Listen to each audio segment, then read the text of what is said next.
আজি অলপ দিনৰ আগতে কাৰ্বি আংলঙত বহিৰাগতৰ লগত যিটো সংঘাত হ'ল ইয়াৰ খিলঞ্জীয়া কাৰ্বি লোকসকলৰ সেইটো কোনো ক্ষেত্ৰতে গ্ৰহণযোগ্য নহয় আৰু সেই ক্ষেত্ৰত আমি প্ৰাক্তন আলফাৰ লগতে সমগ্ৰ অসমবাসী ৰাইজ কাৰ্বি জনগোষ্ঠীৰ লগত যে আছোঁ সেই কথাখিনি ক'বৰ কাৰণে আজি ইয়াত আহিছোঁ আৰু ইয়াৰ যোগেদি আমি অসম চৰকাৰক ক'বলৈ বিচাৰিছোঁ যে যিকোনো মূল্যৰ বিনিময়ত কাৰ্বি জনগোষ্ঠী সুৰক্ষিত হ'বই লাগিব। হিন্দু সুৰক্ষাৰ নামত কাৰ্বি জনগোষ্ঠীৰ অস্তিত্ব বিপন্ন হ'ব এইটো কেতিয়াও গ্ৰহণযোগ্য নহয়। কাৰ্বি আংলঙৰ যিটো ট্ৰাইবেল বেল্ট এণ্ড ব্লক এই ট্ৰাইবেল বেল্ট এণ্ড ব্লকটো যিকোনো মূল্যৰ বিনিময়ত সুৰক্ষিত কৰিবৰ কাৰণে ইয়াৰ PGR আৰু VGR ভূমিত যিসকল বহিৰাগত লোক বহি আছে তেওঁলোকক ইয়াৰ পৰা অতি সোনকালে উচ্ছেদ কৰিব লাগিব আৰু বহিৰাগতসকলকো ইয়াৰ পৰাই আমি সকীয়াই দিব বিচাৰিছোঁ যে খিলঞ্জীয়াৰ ভূমিত থাকি খিলঞ্জীয়াৰ বিৰুদ্ধত বৰমেটা দেখাবলৈ চেষ্টা নকৰিব, তেতিয়াহ'লে কিন্তু হাত সাৱটি বহি নাথাকিম, সেইটো স্পষ্ট।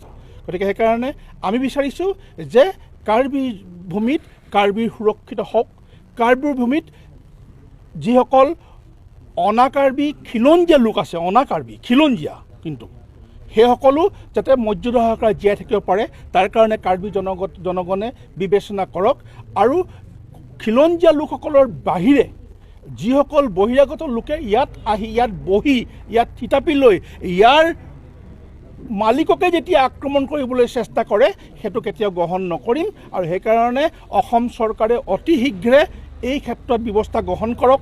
কাৰ্বি ৰাইজৰ লগত আলোচনা কৰি এই PGR VGR ভূমিৰ যিসকল লোক বহি আছে তেওঁলোকক উচ্ছেদ কৰক। যিদৰে বহিৰাগত বাংলাদেশী মিয়া লোকসকলক যিধৰণে উচ্ছেদ কৰিছে, বিভিন্ন ক্ষেত্ৰত হাজাৰ হাজাৰ বিঘা মুকলি কৰিছে, আমি আদৰণি জনাইছোঁ। সেই ক্ষেত্ৰত আমি মুখ্যমন্ত্ৰীক আদৰণি জনাইছোঁ, মুখ্যমন্ত্ৰী মহোদয়ক। ঠিক তেনেধৰণে এই ক্ষেত্ৰতো খিলঞ্জীয়া লোকসকলৰ সুৰক্ষাৰ ক্ষেত্ৰত পদক্ষেপ ল'বলৈ আমি অসম চৰকাৰক আহ্বান জনাইছোঁ। অসমৰ বিভিন্ন প্ৰান্তত কিন্তু সেই একেই সমস্যা, একেই সমস্যাৰ সন্মুখীন হৈ থাকিবলগীয়া হৈছে খিলঞ্জীয়া। সেই সন্দৰ্ভত কি ক'ব আপুনি, বিশেষকৈ কাৰ্বি আংলঙৰ বিষয়ে? চাওক, আমি সেইকাৰণে মই প্ৰথমতে কৈছোঁ যে আমি সমন্বয় বাৰ্তা লৈ আহিছোঁ। যেতিয়ালৈকে অসমৰ খিলঞ্জীয়া ৰাইজ ঐক্যবদ্ধ নহ'ব তেতিয়ালৈকে কিন্তু এই ধৰণৰ সমস্যাবিলাক বৃদ্ধি পাই গৈ থাকিব। গতিকে অসমৰ খিলঞ্জীয়া ৰাইজ ঐক্যবদ্ধ হোৱাৰ সময় আহি পৰিলে আৰু লগতে এইটো আহ্বান জনাম যে খিলঞ্জীয়া ৰাইজে এতিয়াৰ পৰা কোনো বহিৰাগতক যাতে মাটি বাৰী বিক্ৰী কৰা, লিজত দিয়া, বন্ধকত দিয়া এই কাৰবাৰবিলাক যাতে নকৰে। খিলঞ্জীয়াক মাটি দিয়ক ক'বলৈ নাই, খিলঞ্জীয়াই বহিৰাগতক মাটি দিয়া, বহিৰাগতক বহিবলৈ দিয়া এই কাৰ্যবিলাক বন্ধ কৰক, তেতিয়াহে আমি সুৰক্ষিত হ'ম। আজি অসমৰ বিভিন্ন প্ৰান্তত আজি উদাহৰণ গোলাঘাটৰ ওচৰত এখন বনাঞ্চল যিধৰণে হাজাৰ হাজাৰ মানুহে বসতি স্থাপন কৰিলে, কেনেকৈ পাৰিলে? এঘৰ দুঘৰ আহোঁতেই কিয় মানুহখিনিয়ে বাধা নিদিলে? হাজাৰ হাজাৰ হোৱাৰ পিছত যে আমি আজি এভিকশ্যনৰ কথা ক'বলগীয়া হৈছে। আজি ইয়াত অলপ মানুহ থাকোঁতেই বাধা দিব লাগিছিলে।